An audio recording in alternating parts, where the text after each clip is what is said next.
Samantala, ilang grupo nag-rally sa NAIA bilang pagtutol sa implementasyon ng pagtataas ng terminal fee. Si Madeline Villar Moratillo nagbabalik para sa balitang yan, Mads.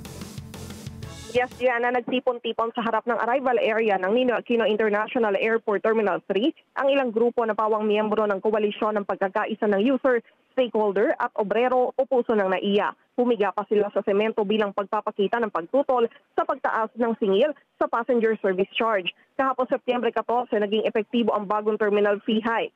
Para sa international passengers, mula sa dating 550 pesos ay magiging 950 pesos na. Habang sa domestic naman, 390 pesos mula sa dating 200 pesos. Bagamat sinasabi ng pamunuan ng NAIA Infrastructure Corporation na ngayon lang ulit nagtaas ang singil sa terminal fee makalipas ang 20 taon, kinekwestiyon ang koalisyon ng puso ng NAIA kung ba't ngayon lang ito ginawa pagkaupo ng NNIC. Milyon-milyong pasahero umano ang apektado rito. Dagdag pa nila, pasaanin ito ng mga pasahero, lalo na sa domestic passengers na gusto lang naman makauwi sa kanilang probinsya.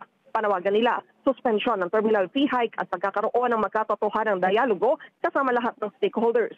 Nauna na rin naghain ang mga ito ng petisyon sa Korte Suprema laban sa pagtataas ng singil sa terminal fee sa NAIA.